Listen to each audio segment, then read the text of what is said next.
Okay, so we'll go ahead and get rolling. I think there's a few people that might still trickle in, but I just want to say thanks to everybody for coming to celebrate Chris. I know a lot of people traveled from a long way. It's really great to see everybody. I've got everybody's presentation up here if you send it to me. And we've got some video presentations as well. Two things I wanted to point out. First, this is a mini symposium. We did follow the flow chart very, very carefully, and we decided that this is a very super narrow field. So it's the Chris Marone Retirement Symposium. So it should be World Congress. The last thing, one of the folks that couldn't join us sent me an email with a picture they wanted to share of Chris, and they said, you know, Chris has always helped different ideas and different scientific concepts take flight, and it was never quite as literal as when he turned a poster into a giant paper airplane. Yeah. But anyway, with that, I think we'll start out. Andy's got a couple things to share, and then we'll just go down the list. And it's roughly alphabetical order, unless you named your file like an animal, which many of you did because you didn't listen to Chris. It's supposed to be last name, underscore, no spaces, and then what the file is. All right, I think, so my name's Andy Rathbun. I think I probably know everybody that's here. For our first presentation, we're going to have some best wishes to Chris from 10-time MLB Gold Glove winner, 2-time World Series champion, and MLB Hall of Famer, Johnny Bench.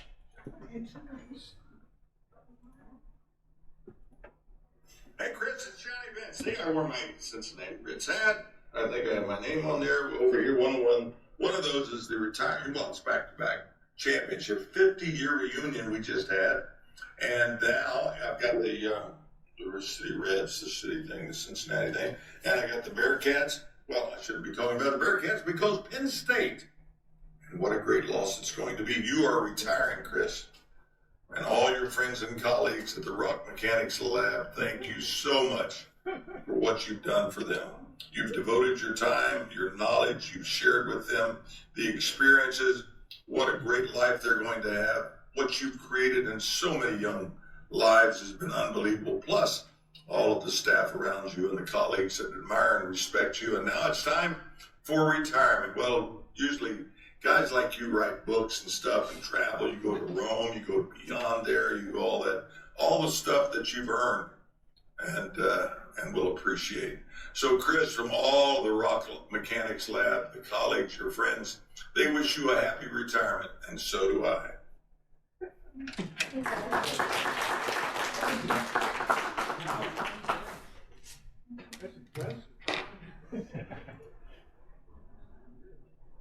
Okay, Andy, you want to go ahead and go? Not really, but I guess I'm starting. I wasn't sure what the parameters of this were. So some people said mini talk, some people not. My name's Andy Rathbun. I was here from publications. The years I was here were P490 to P2910. I actually looked through the books, and Heather helped me run P444. So about 2,500. John, can you share the screen? They're not seeing the screen. You're not seeing the screen. Oh. Wow. Thank you. Thank you. Yeah. Hello, everybody online. So I'm Andy Rathbun. I did a master's and PhD with Chris. I was here from P444 to P2910. Now I'm at Chevron on the rock mechanics and rock physics team. I ran the BIACs in a bunch of different boundary conditions, looking at load control versus displacement control, running some creep experiments, looking at shear localization in fault gouge and glacial till. Go to the next one. Now I oversee a lot of triax experiments. You can't tell, there's probably about 6,000 triax tests on that figure in the middle. It's a compilation of them, looking at property prediction to predict stress downhole and compare that to some stress measurements. That's the bottom right figure. I also, some papers Chris made us read on contact mechanics from Bowden and Tabor and others. implemented that for a method for measuring elastic properties down core. Each one of those core images is a meter long, and we're making measurements every centimeter on that of elastic properties and strength. Go to the next one. So actual slides here, stuff to show. On the left are a couple pictures from the first ever pig roast at Chris's. So there's the first ever pig Chris roasted. John Samuelson and I stayed up all night. In the bottom left with his back turned, that's John. And behind me there is a guy named Matt Knuth. He was here also. They're both here. I believe it was their dual graduation party for that. I could be wrong. In the middle is recent, we got Chris to an Ohio State football game when he was giving colloquium in Columbus. And then in the top center, of course, is freedom in Rome. That's what freedom looks like, as Igor would say, unlike here in State College, where if you were to do something like that, you would definitely get arrested, as Igor knows. So there's Chris with probably Tino on his back and Linda next to him, and then a couple pictures from my graduation. So thank you, Chris, for all the support and help over the years and being there for us.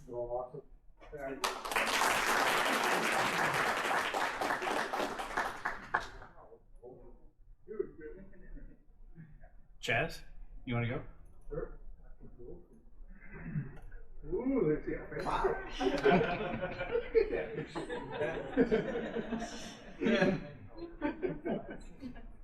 Okay, so yeah, I guess I think I know most people in the room, but for those who don't know me, my name is Chaz Bolton. I'm a research assistant professor right now at UT Austin, so I have a joint position there with at the Institute for Geophysics and also at the Bureau of Economic Geology. So these are sort of two research units, a part of the Jackson School at UT. I did my PhD here with Chris from 2016 to 2021. We did a lot of sort of work on acoustic emissions, looking at sort of acoustic properties throughout the seismic cycle. I was a part of that first sort of initial wave on trying to use machine learning to predict certain things about laboratory earthquakes. So I was a part of all that sort of shenanigans that was going on.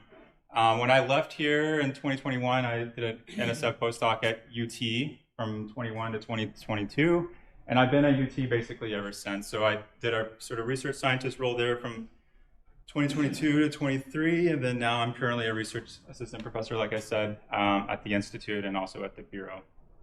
We'll go to the next slide. And so I guess, yeah, I just highlight a couple of things that I'm sort of working on currently that's, I guess, sort of interesting to me and sort of following on a lot of the work that we did here at Penn State whenever I was a PhD student. So whenever I was at UT doing my postdoc, we built this sort of 1 meter direct shear machine. So this is work that was in collaboration with Sharon at the time, and also help from Damian Safer and Daniel Trugman. So they had some sort of leftover money that they wanted to spend, and me and Sharon figured out how to spend it. So it's basically, you know, a 1 meter block. So there's a sort of top-down view up there, and it's a direct shear machine. So we instrument the entire fault with strain gauges, LVDT sensors, so on and so forth. Some more of the sort of details are listed over there, but a lot of this sort of work that we're doing is to really try to understand how earthquakes get started, so the nucleation process, how they propagate, and also how they stop. And sort of this 1 meter machine sort of allows us to sort of start to answer some of those questions. And so I'm just going to show you a couple of things that we're doing now that I'm sort of, I don't know, excited about. One of the things is we're doing some fluid injection experiments on the 1 meter scale. So we have, we're doing acrylic on acrylic blocks. So that's sort of a snapshot of one of those blocks right there. And then we've sort of drilled out 4 sort of injection wells along the block. And then they're co-located with on-fault pore pressure measurements. So we can track basically the pore pressure front as it propagates along the fault when we're doing like sort of fluid injection, more like induced seismicity relevant type of experiments. And then recently, we've been doing some sort of more typical experiments that's sort of analogous to a lot of the stuff that people have done here in the Penn State lab in the vessel. And so some of those details are over there. So these are basically undrained tests. So we have sort of a constant fluid volume in the fault, and then we just sort of allow the pressure to kind of do whatever it wants to. And we sort of see this sort of fault valving type behavior that happens throughout the seismic cycle that I think some of the people early on here at Penn State have seen. Okay, next slide. And then we also do these other type of experiments that are kind of unique, I guess, in the sense that we sort of load the fault up to sort of some critical stress. So that's the plot over there on the right. So the black is the shear stress. And once we load it up to criticality, then we start sort of injecting fluid into the fault. So the fluid injection there is in the blue. And that it basically eventually initiates a rupture. And then we get all kinds of sort of interesting ruptures as we continue to sort of inject fluid into the fault. Some of the details of that are on the plot up there, looking at the spatial distributions and stresses. So that area there, that's sort of like light green, is basically where the rupture is basically nucleating, and that's where we see sort of the pressure going up at. And in this event here, it's actually a partial rupture, so it only ruptured like about half of the fault before it stopped during the co-seismic phase. And I think maybe there's one more. Yeah, and then another figure here is some things that we're doing with Sharon. So this is looking at sort of lithological heterogeneity. So clay on one side and quartz on the other. And I think, maybe Carpenter and Sharon can have a conversation, because Carpenter ran all the XRD for us. But Sharon, I think it's clay, but I think according to Brett, maybe it's something else. So I don't know, maybe they can hash out the details sometime today. But we sort of see some, interesting behavior whenever we run these types of experiments. We kind of get sort of typical behavior where things start in the clay or in the quartz, propagate into the clay and stop, and we see some evidence of afterslip and some other things. I've sort of made all my plots, a lot of them versus time. Chris always told me that only idiots plot things versus time, so I just sort of carried on that tradition as I've left here. But I don't know. That's all I have. Thanks. So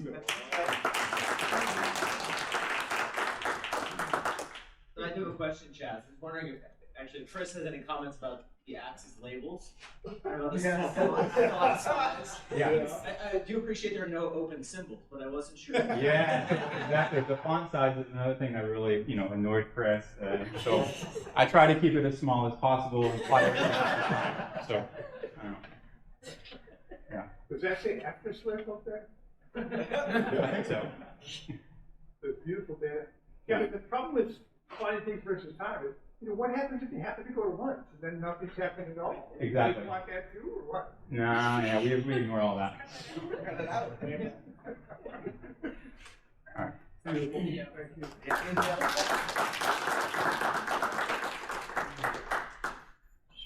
you.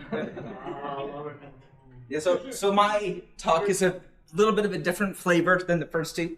I didn't read the email directions very well. But I wanted to start off with this because, we all know Chris is always the most serious guy in the room on anything that's happening, whether it's field work, as in this case in California, or in the lab. So I figured I'd start with that. I'm Brett Carpenter. I'm currently at the University of Oklahoma. I was here at Penn State from 2006 to 2012 for both the master's and PhD with Chris. He then convinced the Italians to hire me for a postdoc at IMGB for a couple years, and then went to Oklahoma. And so I'm going to show just a few things that I've been up to kind of outside of the lab since I left Penn State. So go ahead. So first, when I went to Italy, Cristiano Calatini, because we didn't have a machine, dragged me out into the Apennines and started really thinking about structural geology and faults and fractures quite a bit. And so I've been doing a lot of that in Oklahoma. You might have heard we had a little bit of an induced seismicity problem for a while around 2016 to 2019. Turns out we didn't know a whole lot about the state. And then I joined the dark arts, I'll say, and started thinking about 3D seismic data interpretation, specifically looking at faults in crystalline rock and 3D seismic. I still play around in the lab here on the right side. I've got a rotary shear, and we've been collecting laboratory earthquakes with 3D accelerometers in the lab and looking at their frequency, spectral content of the energy and things such as that, and still working on lab development in terms of thinking about lab earthquakes, but also something that's I've only ever found once in another paper on rocks bimaterial faults, so shearing one type of rock against another. There's some ice experiments with that. There's experiments that do foam, rubber, and other analogs. But if you go back in the literature, there's some, like a 1984 paper of two different rocks against each other, actual rocks and not the analogs. Next slide, John. Other things, I somehow convinced NSF to give me money to instrument faults in Oklahoma with GPS. I think it was the group I was part of. That's the upper part there. We've been watching actually some fault relaxation in Pawnee County from earthquakes after that.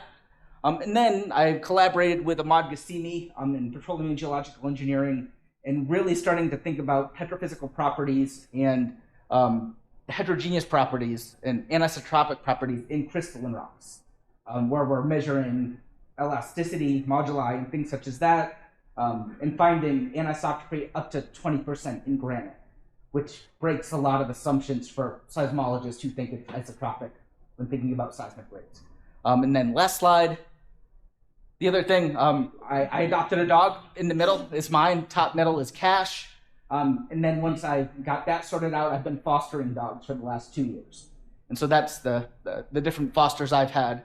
Currently fostering the one down in the center, Gemma, and I have another foster dog arriving Sunday before I actually get back from this trip. My house sitter volunteered. And thank you.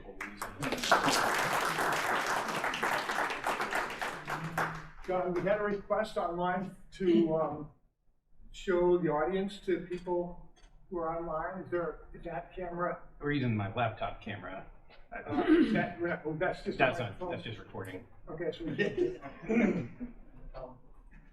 All right, thanks very much. And Chris, it's great to see you again, and great to see you celebrated. My name is Sam Haynes. I was a postdoc here from 2008 to 2010.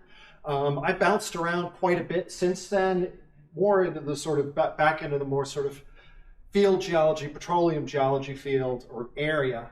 I'm currently at Virginia Tech. I've been there for about 1.5 years. Before that, I was in Denmark for 2 years at DTU Offshore, working on a Denmark sort of flagship carbon sequestration project, Project Bifrost. So they basically said we're going to take CO2, capture it at point source emitters, about 20% of the total CO2 budget, and start injecting it into old offshore oil fields. And so I was working on that for about 2 years, doing top and fault seal analysis for the sort of pioneer project at Harald, where they're now injecting about 3.5 million tons a year. And then also worked on setting up helping sort of design the monitoring program. Next slide. Before that, I was in Singapore for 3 years at the Earth Observatory at Nanyang Technological University. And there I was doing more sort of straight up old-fashioned field geology, trying to understand the relationship between segmentation along the main frontal thrust system, extending all the way from Pakistan up on the west over to northeastern India on the right, focusing in on Nepal, but trying to understand the relationship between the segmentation of that main frontal thrust system, the Sewalik-Bolton thrust belt, and then the size of paleo-rupture patches that have been inferred from the historical record in the last several hundred years. And have discovered there is, in fact, a very, very clear correlation between the boundaries of the seismic patches that have been, the rupture patches that have been inferred, and then the actual segmentation along the fault. Next slide. Before that, and this is what I did for 6 years when I was right after here. I left my postdoc, got in a U-Haul, drove to Houston, worked for Chevron for 6 years. So I spent a lot of time doing fault seal analysis and top seal analysis. So I thought instead of just sitting here and talking about myself, I thought I'd go ahead and ask everyone a question here. Here's a real simple sketch of a field offshore Malaysia. We can see there's a fault running right through here in the middle. We got 2 wells and their associated pressure data. Hands up if you think this fault was a sealing fault, barrier to hydrocarbon migration. Hands up if you think it leaks. I see. Sorry? Well, yeah, you can't tell just looking at the contacts. You got to look at the pressure data over here. Okay, we've got 2 wells. All right, the gas legs are not in communication. The oil legs are in communication, and the water legs are offset. And so just because you see these offset fluid contacts doesn't mean the fault is actually sealing. It's actually leaking to all phases. And Chris, I just want to thank you for helping me think about science, and so that I've been able to take it to so many different places and approach so many different problems.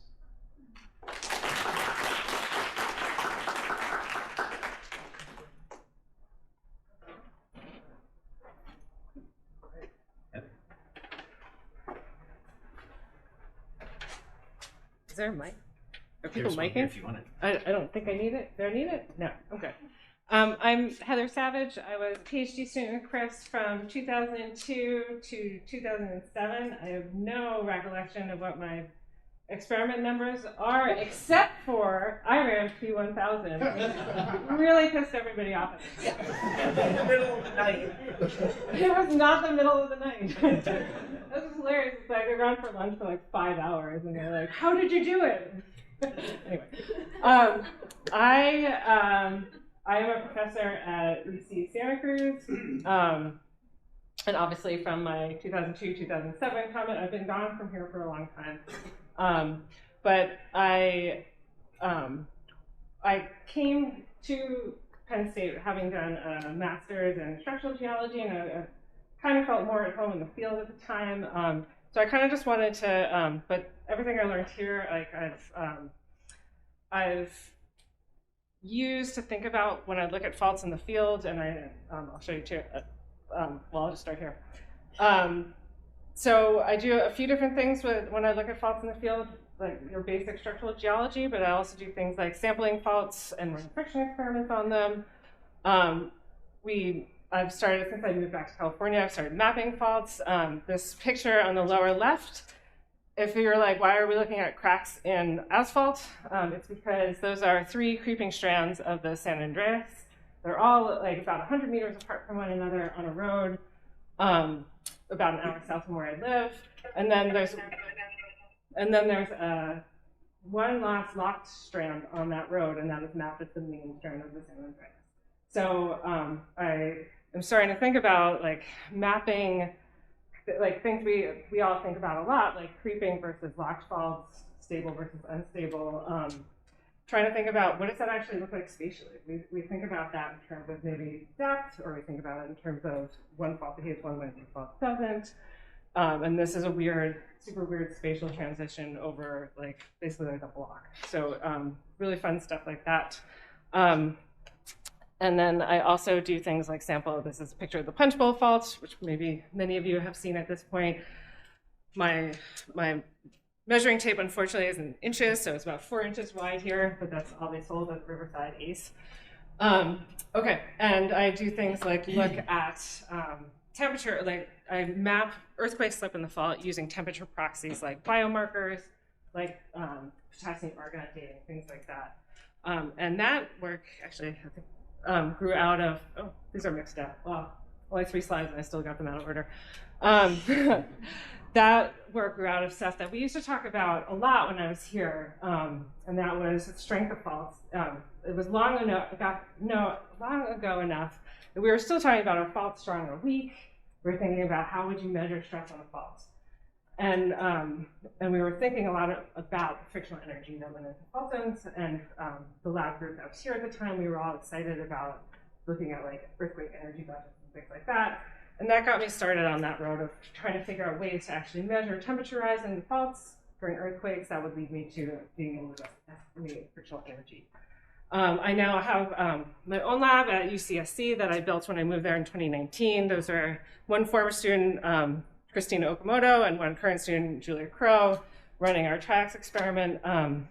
We focus kind of on 2, like either running real fault gouges for the correct PT conditions for which we got the fault zone material, or we're also just thinking in general a lot about, when I was here, I could never think about temperature. I was having enough trouble keeping everything in my head of rate and state friction and things changing in terms of velocity or maybe in terms of like effective stress. And I got really interested in temperature a few years ago, and thinking it like, you actually dig through the literature, everyone's like, well, Willamette Peak showed, and it's like, that's a really great set of experiments, but like, you know, we should probably have a little bit more data on the changes that temperature changes in rate and state friction that we see with temperature increases. So the seismogenic zone temperatures are something like 150 to 300, give or take, C.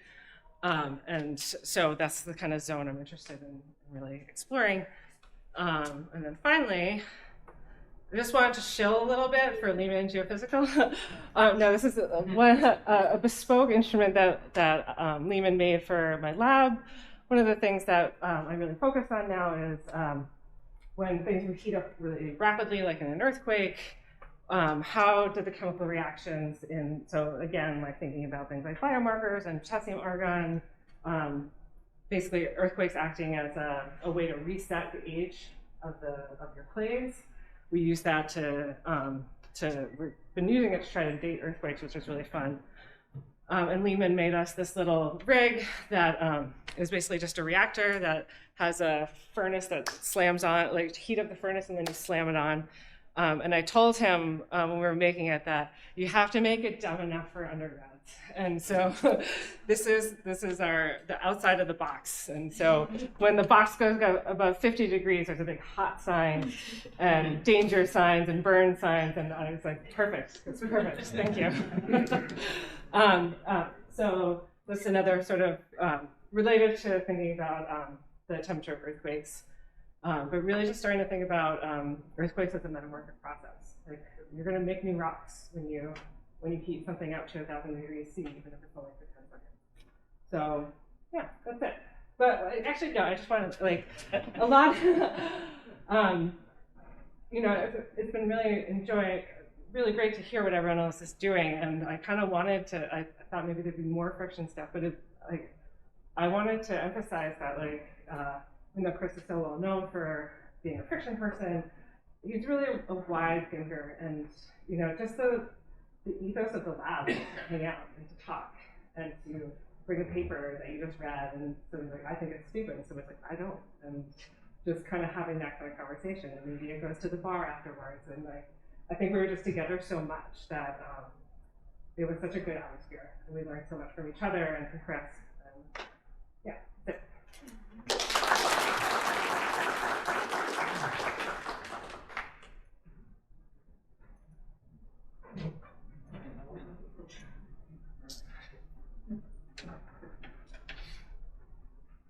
All right, hi everybody. I can't read instructions either, and the other thing is that because I'm towards the end of my career, I've got a lot of things that I've done over the time since I did finish my PhD.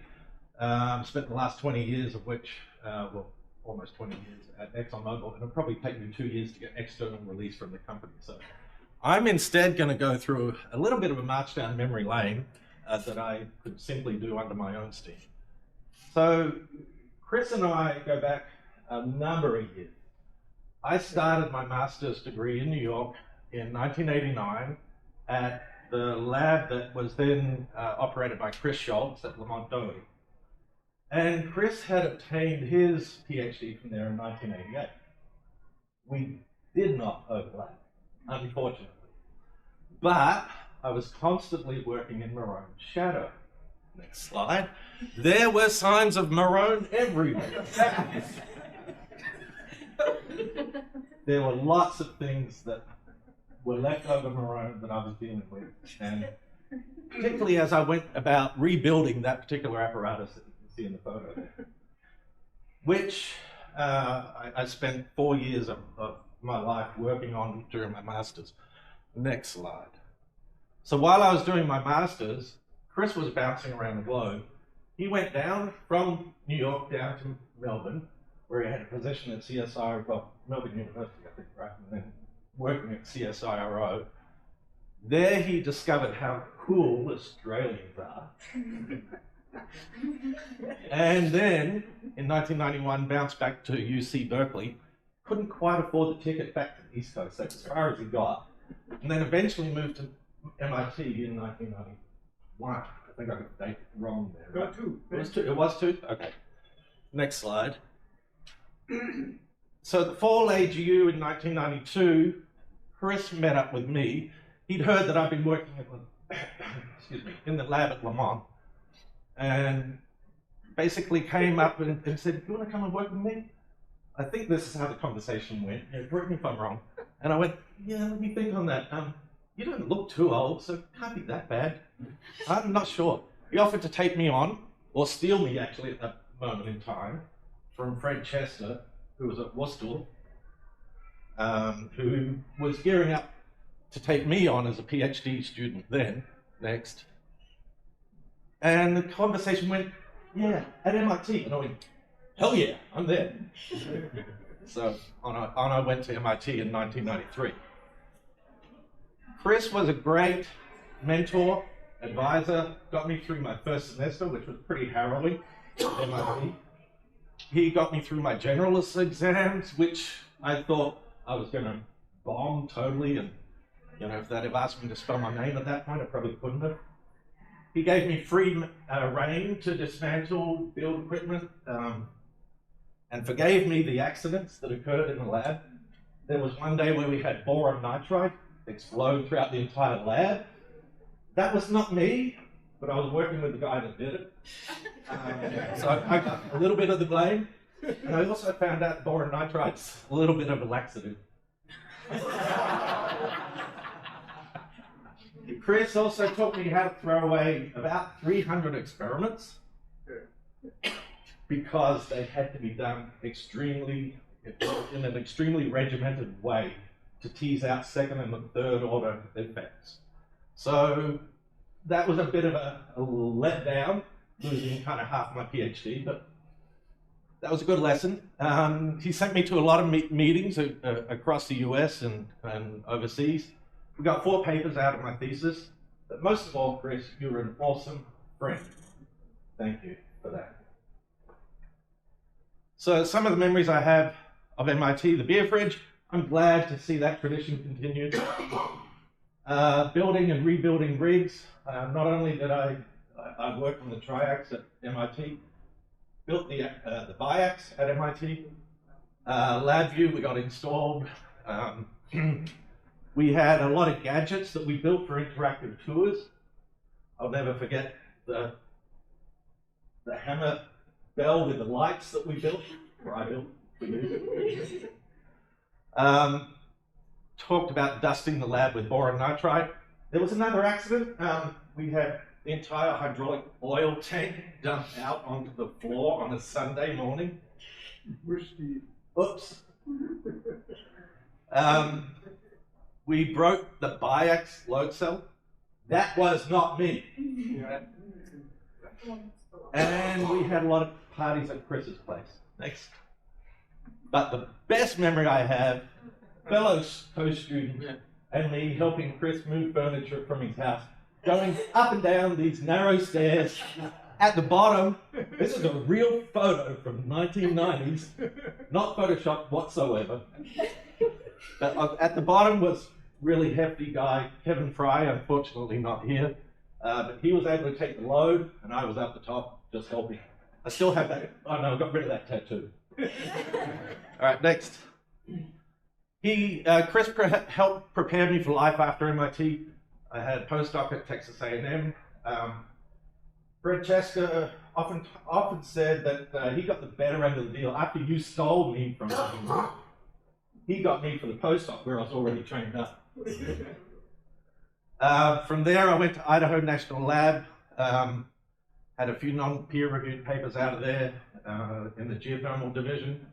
And since 2006, I've been at ExxonMobil. I joined the rock mechanics lab, was there for 3 years. I went into pressure prediction, well planning execution for about 13, more like 16 years, I got that number wrong. And currently I'm the principal for geohazards and geomechanics, and I've been that for about 3 years. Everything I've done at ExxonMobil has been applied rock mechanics or geomechanics.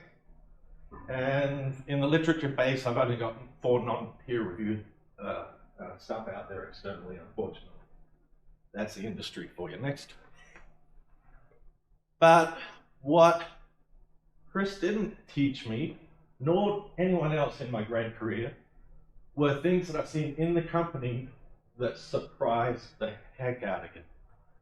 So there are observations that we have from the industry, and this is a paper that I did get out on Papua New Guinea back in 23 from the Offshore Technology Conference, and the resolution here is pretty poor, but you've got a representation of depth and pressure of the fluid we put down the wellbore to combat all the fluid pressures in formation and the stresses.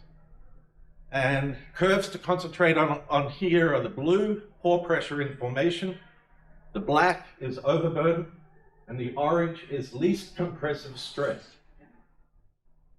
If you look at the least compressive stress and overburden curves, you can see the overburden, black, is the greatest stress of the two, except for a small interval in the middle. You look at that least compressive stress in orange, and the minimum stress goes way above the vertical overburden stress by about 2,500 psi. Anyone ever get taught anything about reverse faulting mechanics, Andersonian mechanics in structural geology? What's your least compressive stress? Anyone? Terry, you know that. Well, it depends on how far down in the lithosphere you are, because the least compressive stress goes from vertical near the surface to horizontal at depth, and then depends on. So horizontal, your least compressive stress is what? In a horizontal plane. Again, what's the question? The limit on the least compressive stress would be which? If you're in a reverse fault. Overburden. Right. Here we have a situation where it is much greater than overburden. Proven. Multiple wells, multiple times.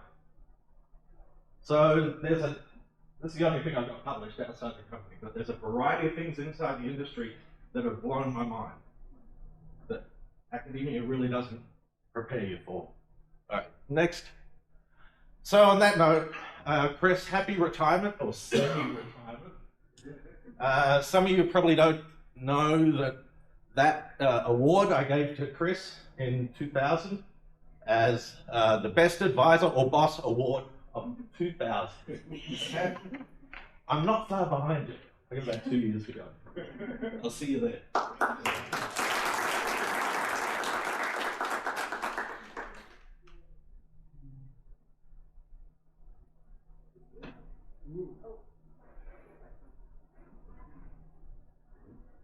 I also didn't follow any of the rules. I'm so sorry.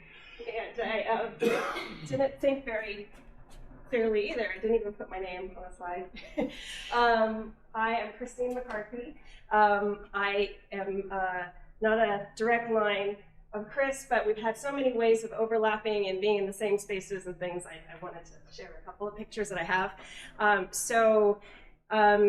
I started at Lamont in 2011, working as a postdoc with Heather, and for a little while we overlapped running the lab together, but now I run the rock mechanics lab at Lamont, and was putting the website together, and Teddy Kaczynski, who a lot of you probably know, had a box full of pictures that I had to just take and put on our website.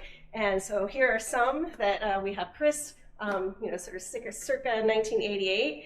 And I've looked at these pictures a bunch of times. It was only putting them on this slide that I recognized. That's the same shirt. There's got to be, is this like the fancy lab shirt? Hanging in the lab. Anyway, next slide.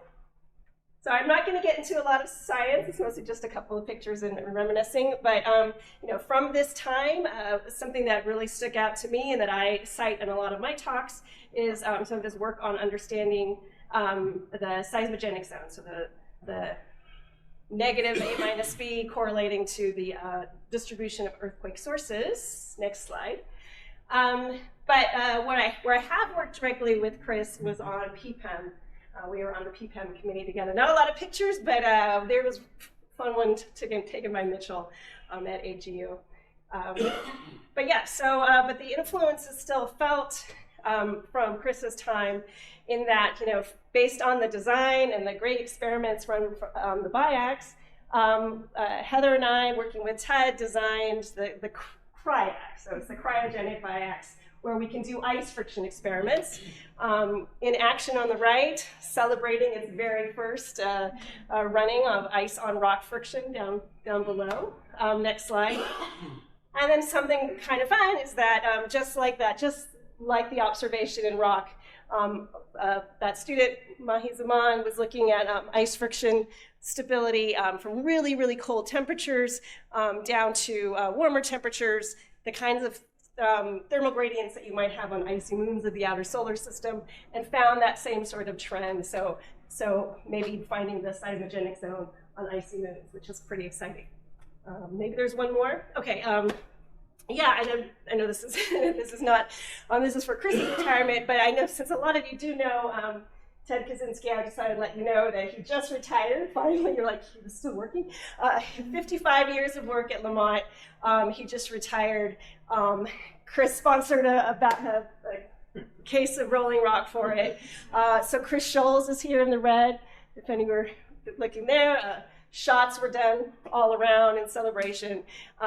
It was really fun. There's Ted on the right with his back to the camera. And then we had a big poster. Some of you have actually provided blurbs. There's tons of pictures all around. Anyway, so thanks for those. But yeah, your influence really continues to this day at Lamont, and we're really thankful.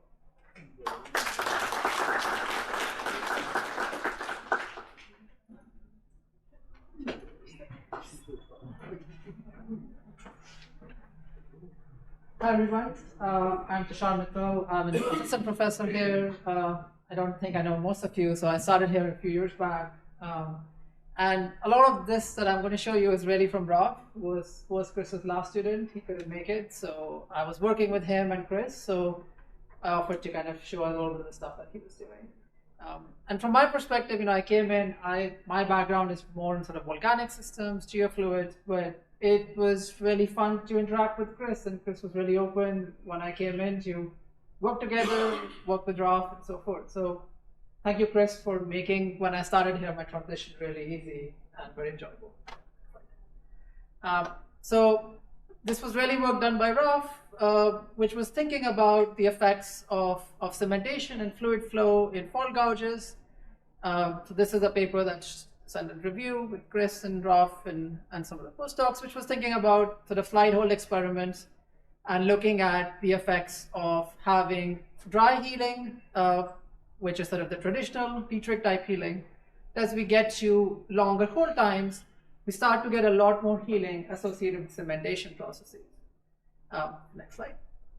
And part of the thing that sort of made some of these results interesting in the context of the fault friction was that these allowed us to think about the effects of cohesion because of cementation that comes in, and starting to think about how that affects fault stability. So if you have a significant amount of cohesion in fault zones, we have the ability to make faults a lot more easier and stable because you have a lot of energy stored that can be released during fault slip, even if the fault is conditionally stable from a B minus A perspective. That's what Christine talked about. Next slide. These are sort of another set of experiments that I worked with Ralph on, which was thinking about the effects of fluid. So now this is going to 30 MPa effective pressures with about 20 MPa fluid pressures. And after a lot of failed experiments, Ralph was able to get some instabilities, which is really exciting in the biax, the pressure vessel. And kind of the key thing that, based on sort of results that we saw, was that even though the fault gouge was about 3 millimeters, from a traditional perspective, we should expect the fault to be stable, even though we are starting to get instabilities and fault slips. And the only way it sort of makes sense is that there's a significant amount of localization within the fault, going up to order 3 to 30 micron sort of scale. So even though the fault gouge is really thick, inside the fault, there's shear localization that's occurring, that's allowing the instability. And there's other data that sort of supports that. The last thing sort of, in kind of the spirit of things that heard about from Chris, we try to think about, okay, if we see this in the field, in the lab, are there any field analogs? I had a colleague at UCLA who worked at INSAR data. This was a fairly old earthquake from 1999 in Hector Mine, where there's really nice INSAR data showing post-seismic deformation within the fault zone. So it's a 100-meter fault zone, big earthquake, and they see deformation. And the key sort of challenge there was the fault response on the time scales, which is much faster than the post-seismic sort of viscoelastic relaxation. But on the other hand, it's much slower than what you would expect just a fault drainage response. The fluid coming in and out, fault zone, highly permeable. But when we started sort of scaling the field data with regards to the effective diffusivity, as well as putting sort of the lab results where there is fluid flow, compaction, post-seismic slip, we start to see sort of an overall conceptually similar pattern, starting to illustrate that potentially some of the interactions of fault localization, on-fault, off-fault deformation, and the interaction of fluids and compaction may actually play a key role in controlling the pattern of slip and post-seismic slip. I'll stop there. Thanks again, Chris, for allowing me to sort of participate in all of the interaction with rock mechanics. It's been really fun.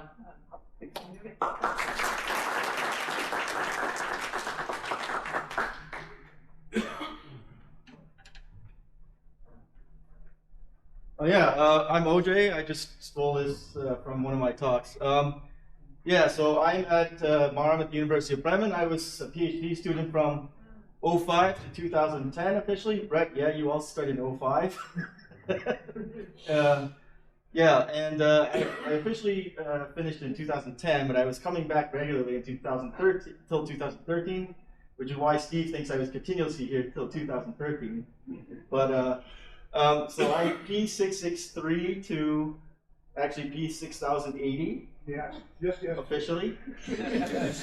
But more important than that, I'm responsible for breaking at least one DCDT, countless frits, a supporting block, the torque wrench fitting, the electrical box upstairs, and my latest victim is the chiller. Okay, so yeah, so I've moved net from the biax to this single direct system we have at Bremen. Different device, same thing. What I do is still friction experiments with the catch that I do very slow experiments. I figured if Giulio de Toro can do the high velocity friction, I'll go the other way and do something super slow. So the experiments are centimeters per year, they're plate rate experiments, and the only point of this is there's now tons of data, and it goes down to, -9 kind of slip rates. And we see some cool stuff, there's slow slip, there's stick slip, but the point is, we can do super realistically slow experiments. But more than that, we're trying to get, postdocs and students doing friction experiments. And you may recognize this person here in the red box. She was my former PhD student. She came here to do a postdoc. I guess she figured, yeah, she, learned from the rest and now come to the best. Yeah, so basically just trying to pass on everything we learned in Chris's lab. And some of those things is lab cleanliness, right? You got to keep the lab clean, Some people in the lab are dirtier than others. There's also some things when you stress a sample, you have sometimes fatigue, and fatigue also happens to students.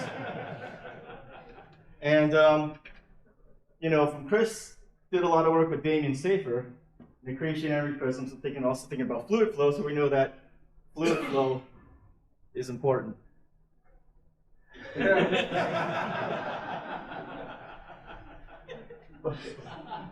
But at the end of all that, just want to say thanks, Chris, for everything.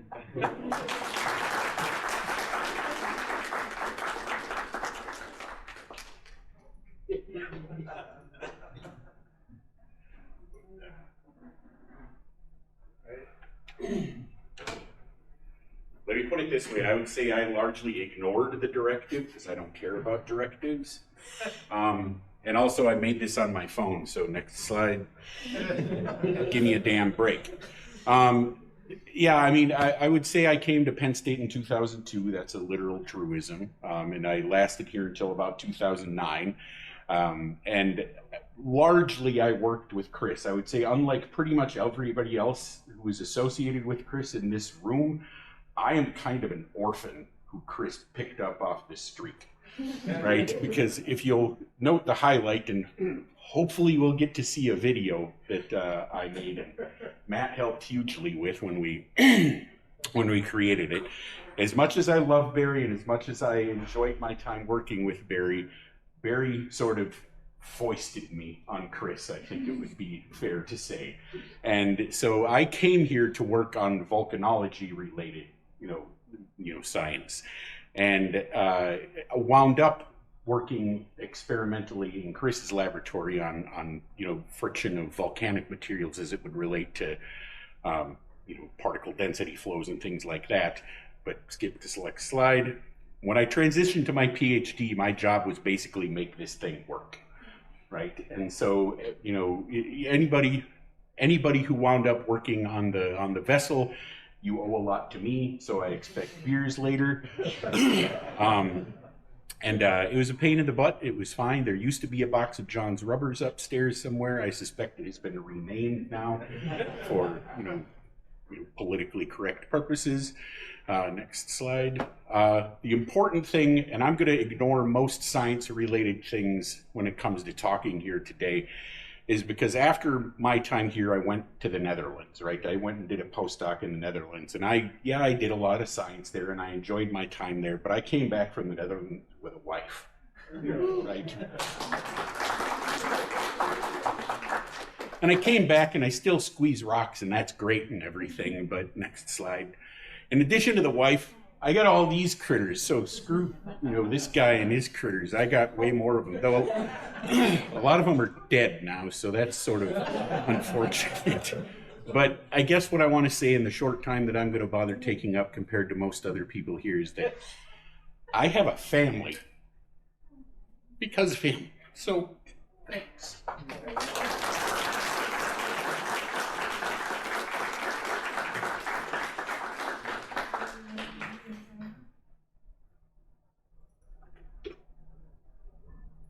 I'm the last in-person one, and then we got a couple of videos, and then it's Chris. John, can we do like open too for those of us who didn't do our homework? Absolutely. Yeah. So I thought of the best title for this would be "It'll Be Fine," because that's what Chris would always tell me. I'm one of those people that has to have everything planned out to 18 steps, and that's not how things always happen in the rock mechanics lab, as you know. But Chris would always tell me, "No, it'll be fine." As I was looking through photos, I realized that I don't have any photos of Chris not in this position, working on the biax, or anywhere not, and it's not a blur because he's moving so fast to go do something else. Always really busy. Coming to Penn State changed things forever for me. I don't want to go into a ton of background because nobody cares, but I was an Arkansas farm kid that was going to work on the fire department and ended up getting involved in rock mechanics through University of Oklahoma, where Brett is now, and Zev. Came to Penn State for a visit, not knowing a lot about rock mechanics, talked to Chris, and realized that we were a couple people that both like to get our hands dirty and work on things. And the rest is history. But then after my time here, I decided to go do something a little different. I made some scientific software for a place called Unidata. That's an NSF-funded entity working on atmospheric science, actually. But I couldn't stay out of rock mechanics. I couldn't stay out of building things, and started building a machine shop in my basement. These are a few pictures that I was able to find this morning of what our basement looked like at the time. We took apart a CNC milling machine and moved it down in pieces and reassembled it in my basement. Lots of fun there, and started building controls for things like the biax that are still up there now. And now what I do is full-time Lima Geophysical, so we've got 4 people in 20,000 square feet in Northwest Arkansas, and we build equipment that goes all around the world. Field equipment, we've got some extensometers up there on the top left in the Netherlands right now, things in Antarctica. You've already seen pictures of a lot of these machines today because I get to work with a lot of you all that are here, and very fortunate for that. But it's all because of all the connections that were made during grad school, where I discovered that Chris knows literally everybody. And then the last slide, Gears. So this is a workshop that we run. Our company runs every summer. We bring in grad students from all around the world and teach them how to do things with their hands, like all of us got to learn in the lab from Chris. And it stands for like generalist electromechanics for applied research scientists, or some terribly long tortured acronym. But it was born out of a different acronym.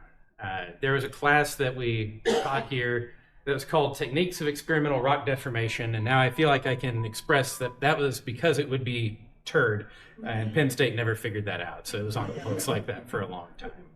I just wanted to say, Chris, thanks for everything. Thanks for making a huge difference in my life and the lives of everybody here.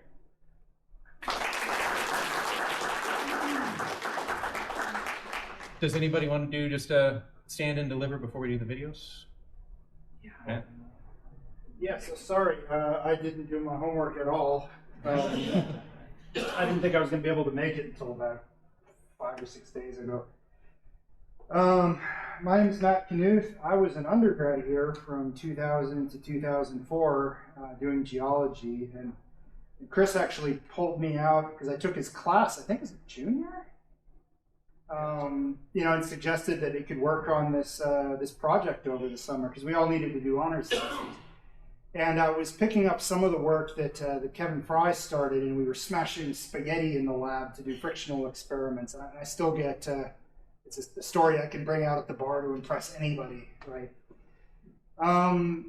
After I left, because I did a master's, and while I was here doing a master's, I started to work with a guy named Harold Tobin, who did a sabbatical here. And, you know, and we hit it off. So when he wanted to do a PhD, I was going to work for him at New Mexico Tech, and then he got a job at University of Wisconsin about halfway through that whole process. So I got to go along with him.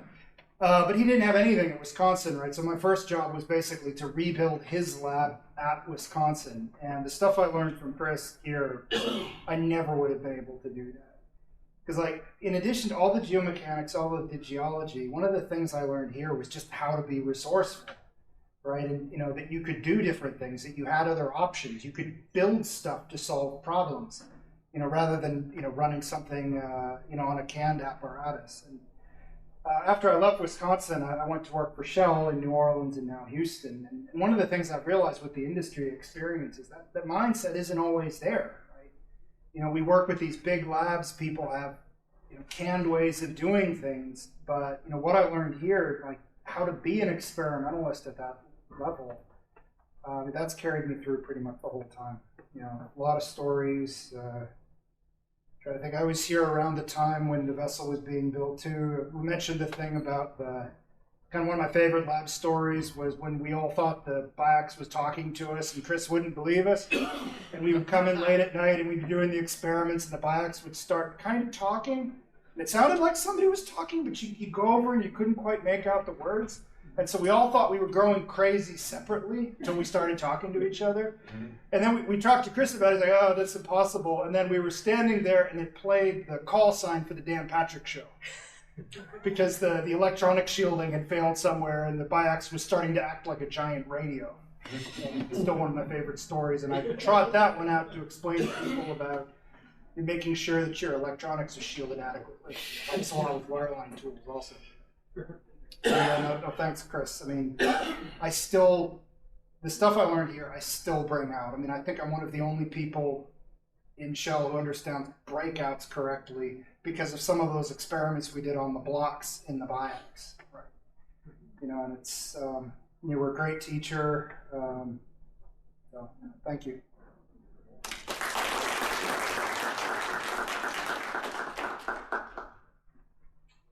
Great. I think I was actually one of the people that did read the instructions properly, and it said slides were optional, so I didn't make any. I'm Sharon. Many of you probably know me. I'm now an assistant professor at Utah State, but I was here as a grad student working with Chris from 2016 till 2021, I believe. I do have a few random notes. Yeah, so I was here between experiment P4677, one of the original machine learning experiments on glass beads, until about P5200. So I was here for P5000. That was pretty fun. I appreciate following Matt because, you know, my research also followed in the footsteps of Matt Knuth, Kaproff on ultrasonics and acoustics and such. So trying to figure out precursory and post-seismic deformation, following laboratory scale earthquakes and what those amplitudes and velocities meant in the context of seismicity in nature. I did a little bit of dabbled in machine learning as well in terms of how you could predict lab earthquakes using these ultrasonics. Chris has been such a driving force in my life since even during Penn State, but also since I left. I went on to be a postdoc at UT working with Damien, Laura Wallace, geophysicist, and Luc Lavier, a numerical geodynamic modeler. Super fun experience. I was there for a couple of years before I started my faculty position at Utah State, and it's been so fantastic having worked with Chris. Like I said, he's been such a fantastic role model, driving force. You can tell. I decided to wear pink pants just to imitate his, and I hope he would wear it too, and he did. One of the things that I really appreciate about having worked with Chris is this fantastic mentorship network that he's built for you. I've worked with many of the people in this room who've served as mentors. I can think of Matakari, Heather, Brett. Every single one of you here who I've stayed in touch with has been such a great mentor to me, and that's all because of Chris. And I also appreciate sort of the ethos of the lab, like Matt talked about, sort of this fierce independence, and also just explore things, without being super worried about breaking. And actually haven't broken too many things, I don't think, but I wasn't too afraid to dabble and break. One of my favorite memories of dabbling in things that were unknown to me was when I was first training on the pressure vessel that John built. The first, I think, material that I used in it was espresso, and I basically brewed espresso using the two pressure intensifiers, and so that was such a cool experience for me. And Chris sort of provided the space to be able to do all of these funky things in the midst of really cool science as well. That's sticking with me. So thank you so much, Chris, for everything. That's great. Anybody else? Want to stand up and say anything? Okay. Let me pull up our videos and let me know if you can't hear them well. See how this works. That's promising.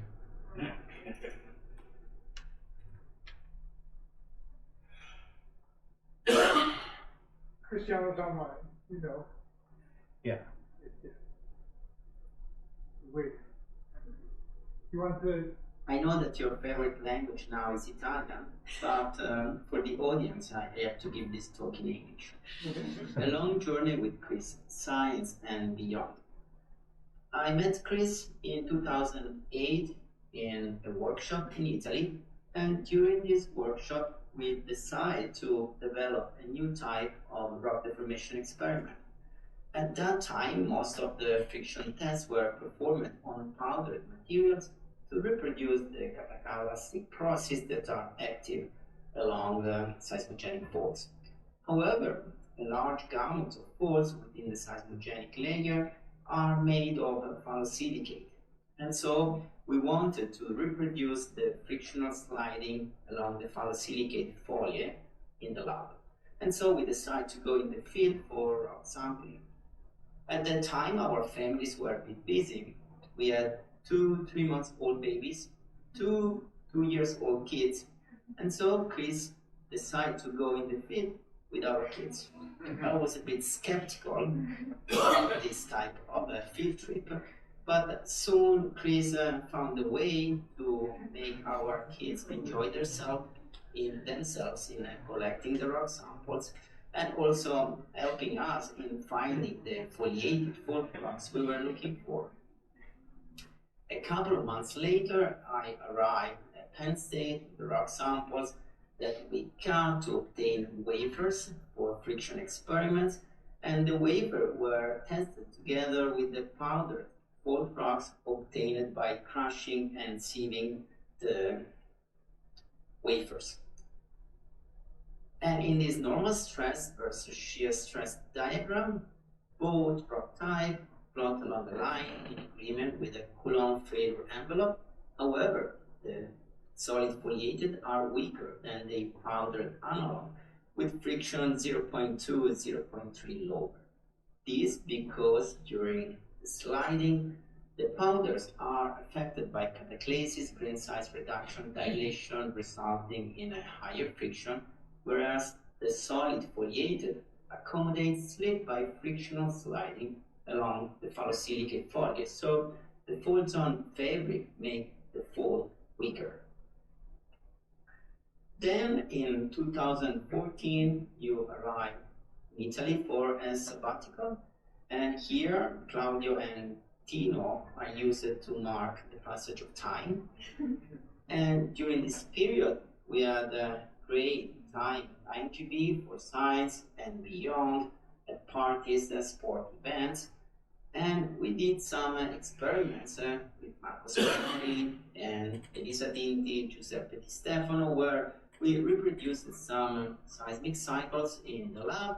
And during the seismic cycles, the experimental fold has been investigated using ultrasonic waves. We started from a master fold, and the waves shoot during the seismic cycles are compared with the master waveform to check for some differences. And we observed this reduction in the wave velocity just before the occurrence of the laboratory earthquake. So these are precursory change in seismic velocity just before a laboratory earthquake. From 2020, you arrived in Sapienza, and again we had science and beyond, and again Claudio and Tino to mark the passage of time. And here with your ERC, you developed the big biax apparatus where we can reproduce laboratory earthquakes on a long up to 70 centimeters long and highly monitored experimental fault. With this experiment, we have reproduced several seismic cycles in the lab with different rupture behavior, from regular stick slip, a confined rupture, rupturing only a small portion of the fault, partial rupture, and creep slip. I would like to conclude my talk with this slide. Chris, during our scientific interaction, I have never seen you tired. You always push to learn more, do more, understand more. And I like this picture because here, in particular, after an entire ski day in the Alps, it was the first time that I saw you tired. Chris, if in my retirement, I will have, let's say, quarter of the strength you have now, science and beyond, I will be super happy. Thanks a lot, Chris, for this journey.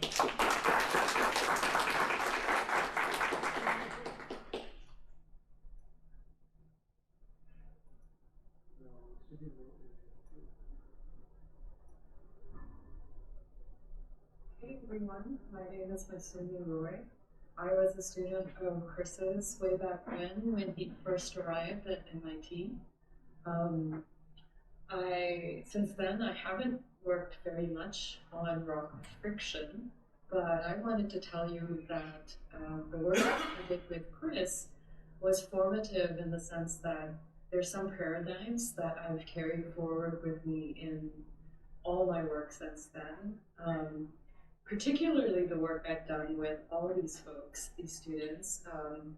They're not, some of them are not my advisees, but we'd interacted and thought about friction and the paradigm of transience. In particular, you might recognize Alexis Olt. She was a student at UNM, and we interacted while she was here. And I take credit for introducing her to the ideas of rate and state variable friction. She now works in fluids and friction. The idea that permeates a lot of my work is that of a transient response. Those of you in rock friction will recognize that rate and state variable friction laws attempt to describe this transient response of the surface as it transitions from one steady state to a new steady state. And this is a really important paradigm, and I think it's very useful And I'll tell you a little bit about some current work with my current students, Grant Block and Colton Martin, where we're using this idea for a couple of really disparate things. So, for example, Colton is exploring whether metasomatism, and particularly melt-wall rock interaction, can be thought of as a transient system response driven by thermal and chemical disequilibrium. This is something that petrologists have known about for a very long time, but it's a difficult thing to model because of this disequilibrium. Our idea is that you have some sort of melt or fluid channel network. If we're looking at the interaction right at the interface, and we find that if you have grain boundaries present in the wall rock domain, you can get much higher effective diffusivities because grain boundaries act like superhighways for diffusion.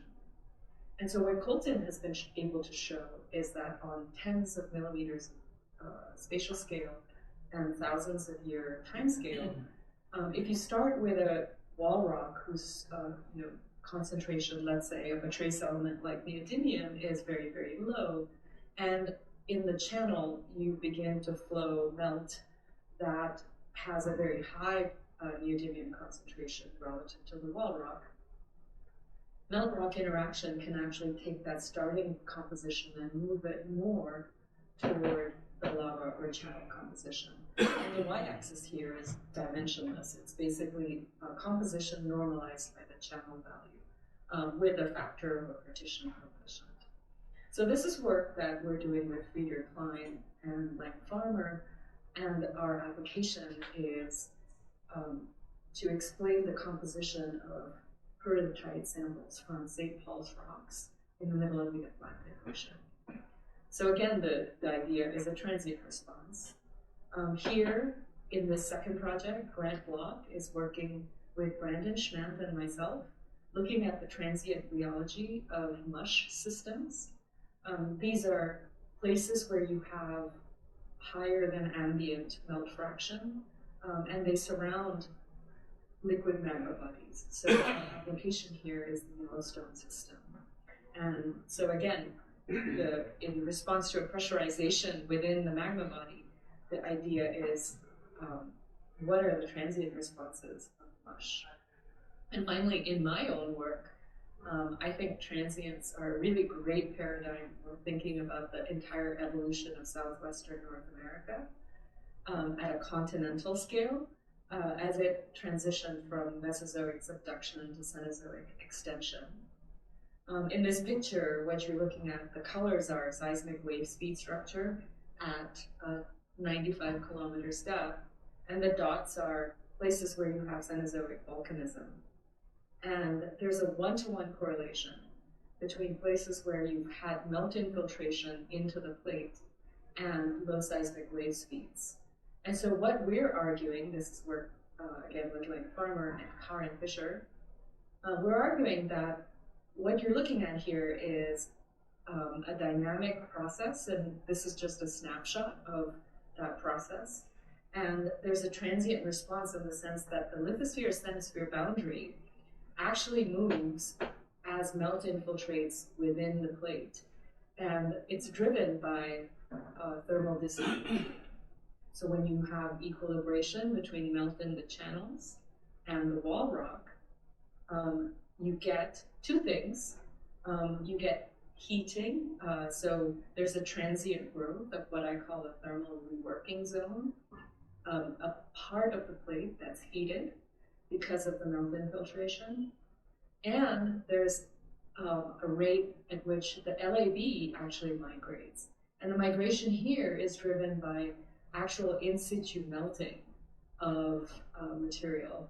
So this material right here above an initial LAB may not actually be a stenospheric material, but rather sort of lithosphere that has been converted or stenospherized because of in situ melting. What I mean by that is that seismically, the signature of this material would look more like a stenosphere than lithosphere, yet it is in situ lithosphere.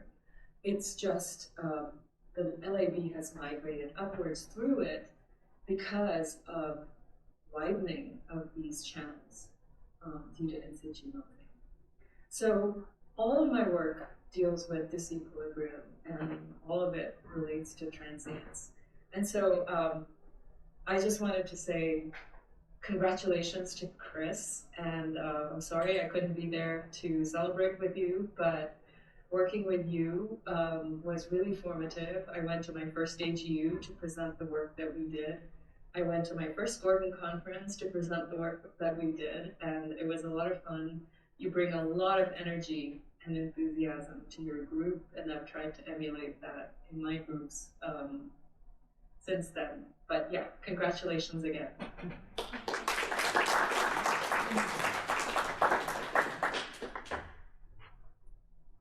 Okay, I think we've got 2 more minutes.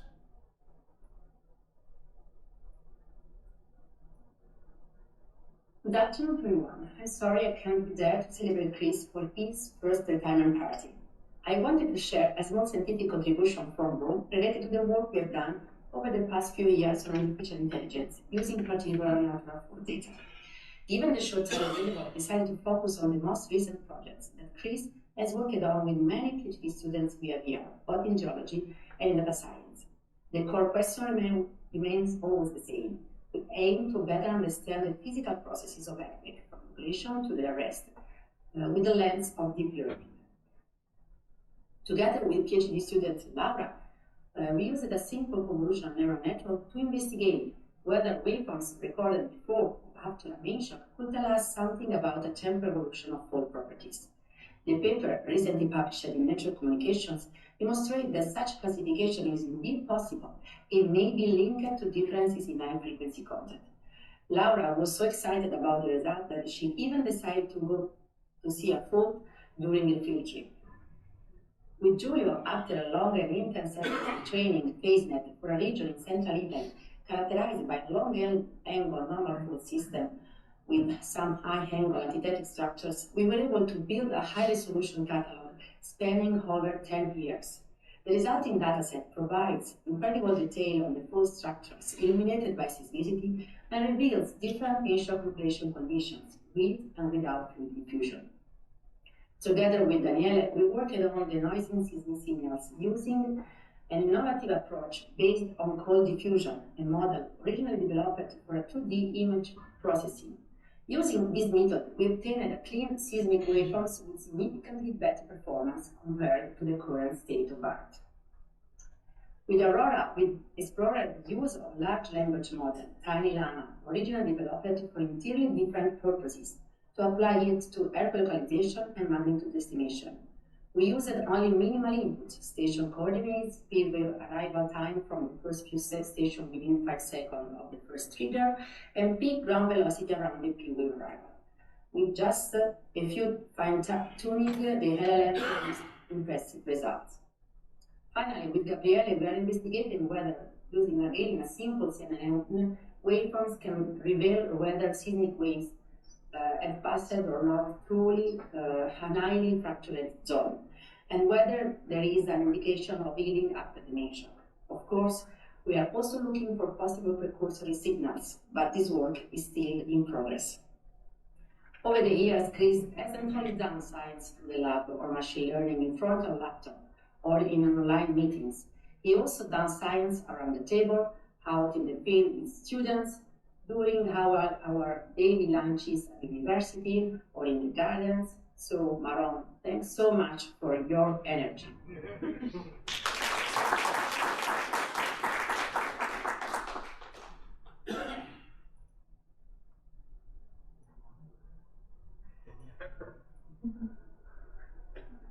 Hi Chris, hi everybody. So I'm sure you're having a blast over there of fun. So unfortunately, for some reasons that don't depend on me or on us, I cannot be there today, and that makes me quite sad, honestly.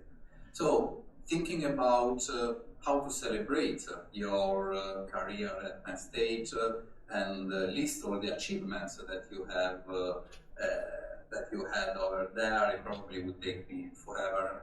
So I want just to focus on one clear memory that is still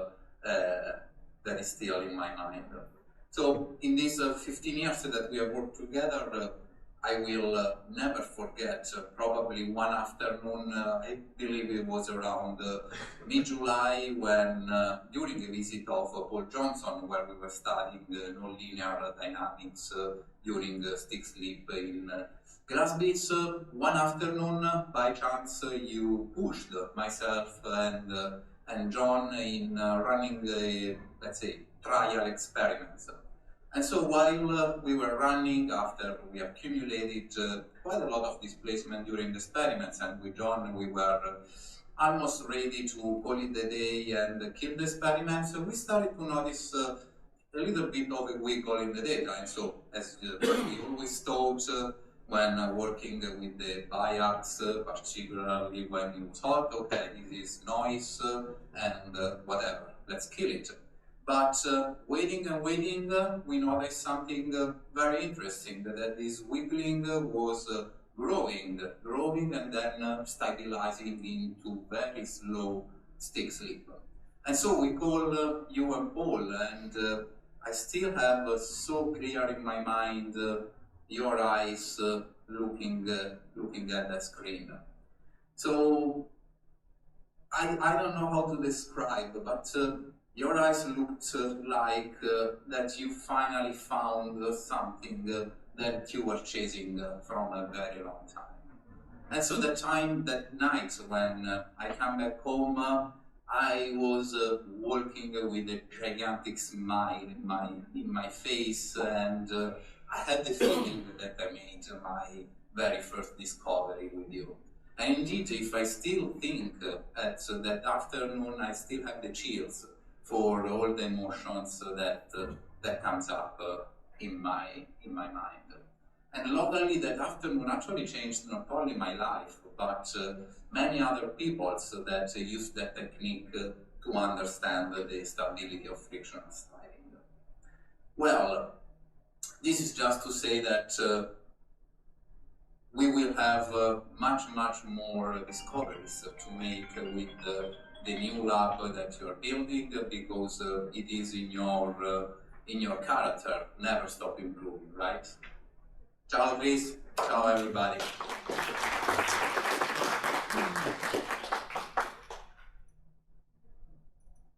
All right, I think that just leaves you, Chris. Wow, where do I start? I don't know. We do have until 5:30 though, right? We have as long as you want. Okay, I want to go there to the screen because there are a lot of people online. And let me see. How will I know? Oh yeah, okay, they can see me. Hi, all of you who are there. It's so fun to see so many of you, as well as so many of you. Wow, I have no idea. I had some ideas and I made a few slides, and you can see them. Maybe I'll even show a few slides. But I might have completely changed my mind about what I want to do. Hearing, so many nice stories. It feels so great, and it's so great that you all made a trip here, and that you all, I guess I don't know what cameras, and that you all are staying up in the middle of the night on a Friday night to be with us. Wow, so nice. And all the effort that got put into making videos and sending things and doing things, how incredibly nice and how humbling for me to gather this group. Okay, it feels like my family. It is my family. My son and daughter-in-law, my wife, other people. But yeah, it's always felt like a family. And so many people said things like that. Maybe I want to make sure I don't forget too many things. So maybe I'll just go historically for a few minutes.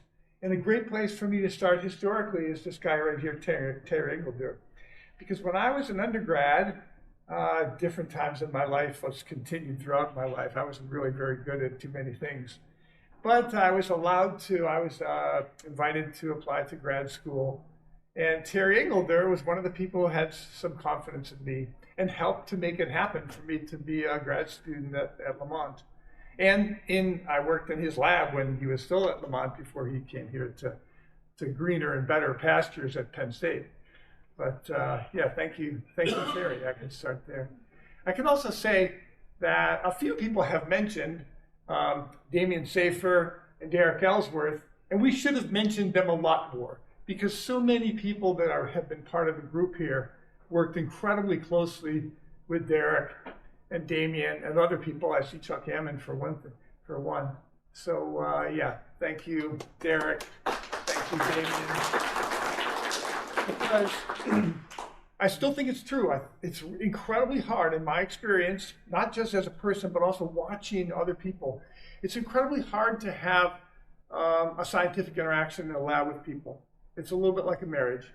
I have a great one. It took me two times, but I figured it out.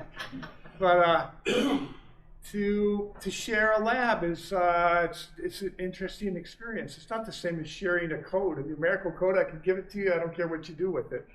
Sharing a lab means we have to agree on what things look like, whether things are clean, whether the machine works, whether we should change something about it.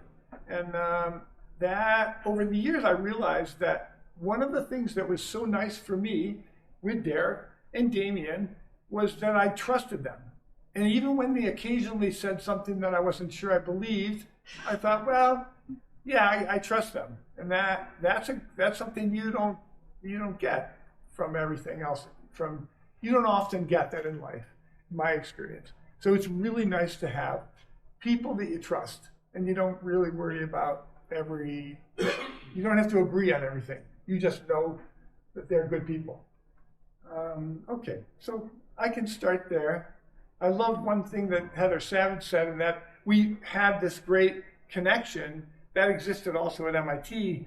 We had this great connection and learned from one another.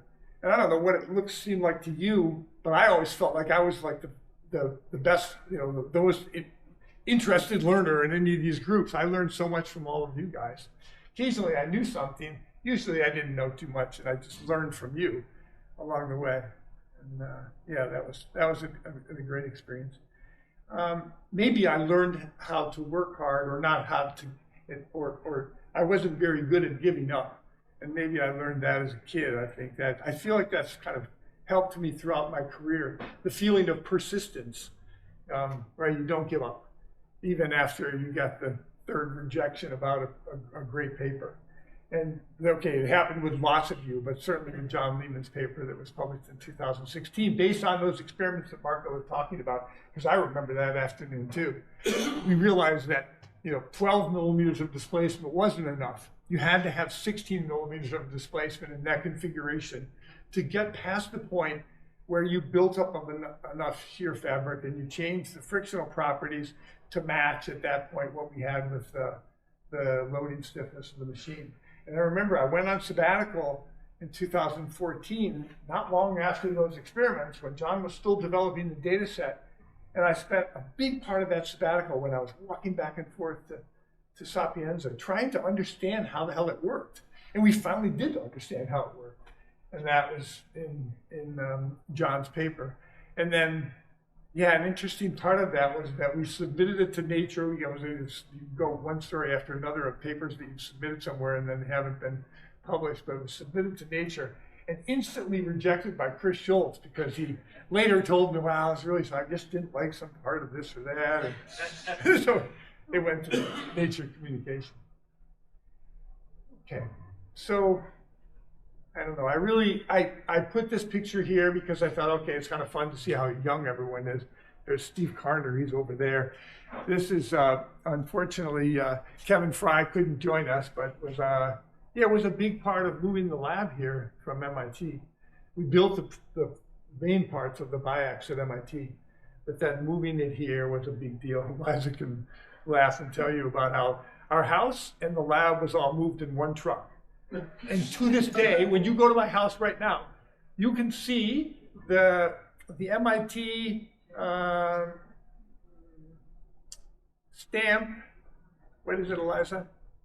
It is a inventory stamp for the year 1977 on a chair that they left it at our house, and it's still there. It's still there. And there were lots of things that were like that were back and forth. It was a big deal moving the lab here. At the time, it was had a little bit of a complicated time to understand, scientifically even. But I remember in all the trips we made back and forth to Boston, there was one trip where I was really trying to figure out, because we needed fluids at that point. We really had to figure out how the hell that was going to work. And it was about the time that Samuelson came along. And it was one more example in my life where I met this guy and he was doing some things. I remember Barry Voigt coming to me and Derek going, all right, we need to do these friction experiments. And here's the conditions. We want 900 C. We want fluid pressure. We want control on everything. And we want the experiments to be done just in a couple months. So forget about it, But along the way, we realized that there was probably going to be some way to seal the double direct shear configuration inside of a pressure vessel. And it wasn't until I kept trying to figure out what that might look like or how that would work. And it wasn't until I was fixing a banister in our apartment in Boston that I saw the top of a square to circular configuration, and I thought, that's what we have to do. So I cut that thing off, and I took it to the machine shop here back then when Jerry Anderson was part of the machine shop here, and asked him to make me one of these things out of aluminum, and that's still up in the lab. Steve probably can tell you where it is. And that began, John made it short, but we had so many failed attempts at making a flexible jacket for that configuration for a while. John figured out how to make injection molds, and that was an interesting time. And I remember thinking to myself afterward that it would have never happened at MIT. I would have been too busy worrying about getting out of the way of the Nobel Prize winners there before I was going to figure out anything like that.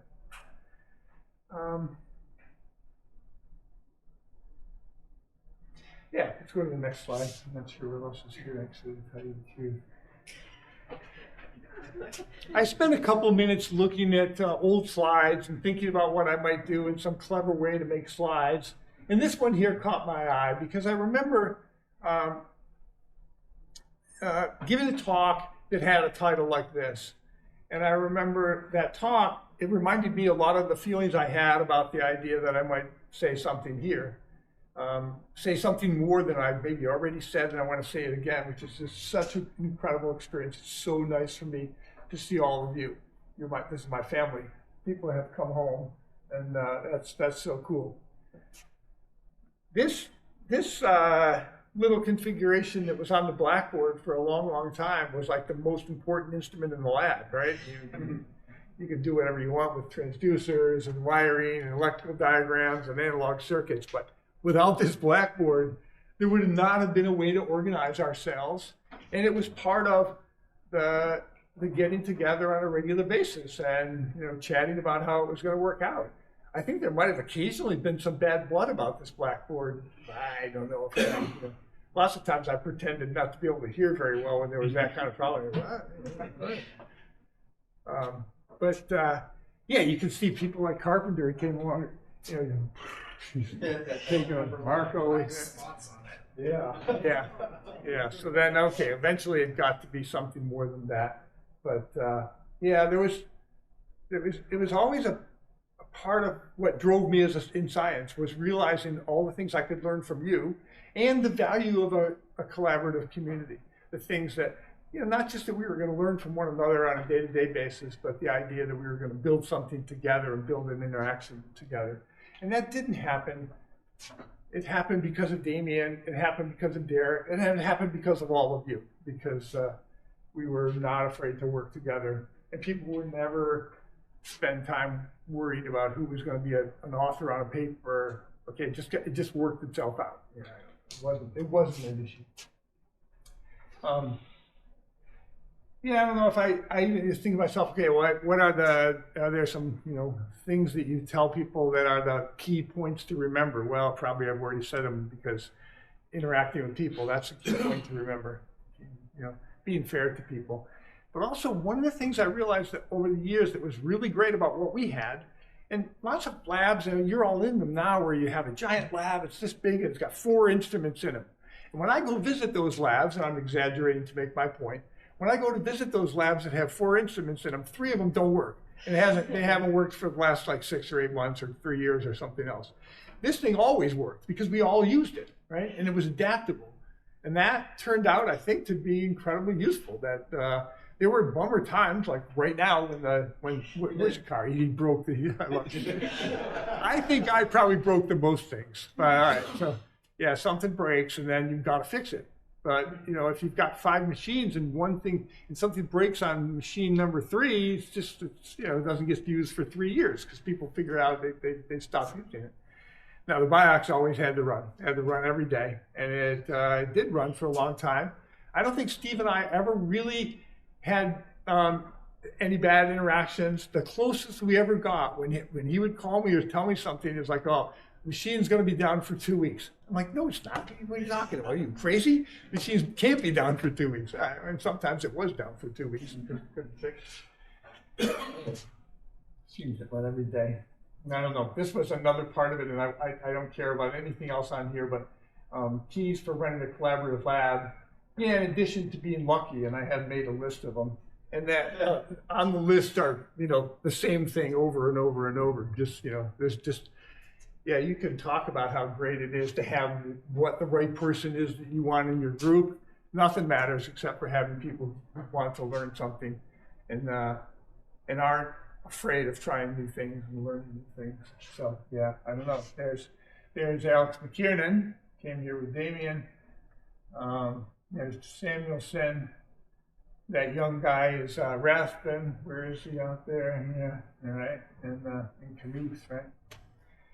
Some more young people. There's Jen Alpern. There's Katie Huffman. There's Dan King, who was online before. I don't know if he's still there. Can't quite see everybody. I see Marco Scudatti. I'm not sure that I see everyone well enough to recognize who else is there. We are about to go back to our house because there's a pig that's roasting. And my wonderful wife tells me that she left it a few hours ago and it was at 275 Fahrenheit. Yeah, don't worry, I can turn it up. I left the house and I said, "Listen, Liza, you only have to check it about every 10 minutes. I think she did. That's fine. There's Carpenter. I love that picture that, wait, who found the picture with fluids? Kari did. Oh, love it. I got another picture of Brett. This was at different times here at Penn State. We've had there were problems with office space. None of those problems ever bothered me too much because there was always a solution. Here was Brett's desk. What could be better? He's back in. He's not going to be distracted. He's working on problems that are important. And he's back there, solving a problem, possibly calibrating something. I'm not sure. Dan Marone was on this trip. You want to tell us a few things, the highlights of this trip, Dan? I got pictures. Everyone just be aware the child locks on back seats cars are for real. That's a good story we can go into later. Okay. Yeah, so much fun today. You guys are awesome. Thank you.